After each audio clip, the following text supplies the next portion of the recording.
next year. This war will be nothing but a distant and terrible memory. I know from all that happened today how much both armies long for peace. We shall be together again soon. I'm sure of it. Your loving Jim. I folded the letter again and slipped it carefully back into its envelope.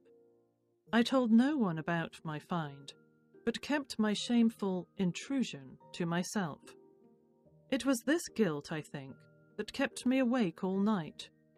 By morning, I knew what I had to do. I made an excuse and did not go to church with the others. Instead, I drove into Bridport, just a few miles away. I asked a boy walking his dog where Copper Beeches was. Number 12 turned out to be nothing but a burnt-out shell, the roof gaping, the windows boarded up.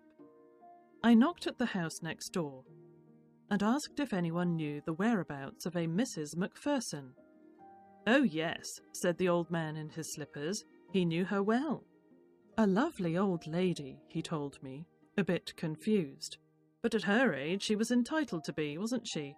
101 years old. She had been in the house when it caught fire.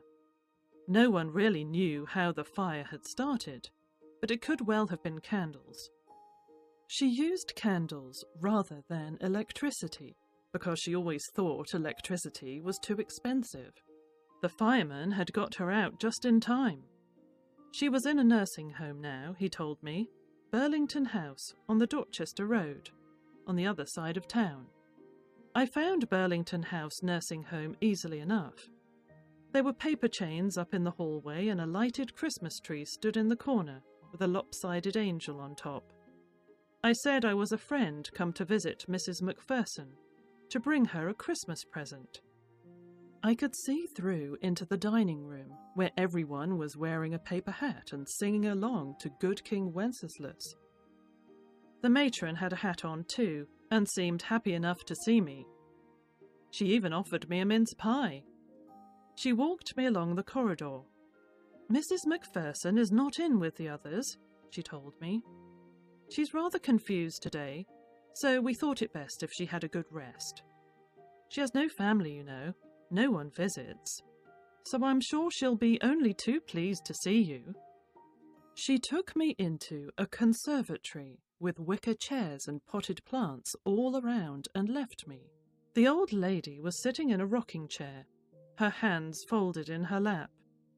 She had silver white hair pinned into a wispy bun. She was gazing out at the garden. "Hello," I said. She turned and looked up at me vacantly. "Happy Christmas, Connie," I went on. "I found this. I think it's yours." As I was speaking, her eyes never left my face. I opened the tin box and gave it to her. That was the moment her eyes lit up with recognition, and her face became suffused with a sudden glow of happiness.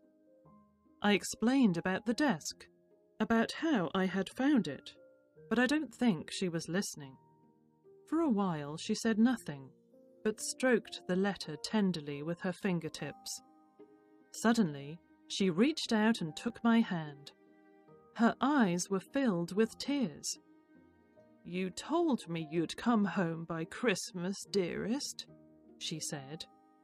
"And here you are, the best Christmas present in the world. Come closer, Jim dear. Sit down." I sat down beside her, and she kissed my cheek. "I read your letter so often, Jim, every day. I wanted to hear your voice in my head. It always made me feel you were with me. And now you are. Now that you're back, you can read it to me yourself. Would you do that for me, Jim dear? I just want to hear your voice again. I'd love that so much. And then perhaps we'll have some tea. I've made you a nice Christmas cake, marzipan all around. I know how much you love marzipan."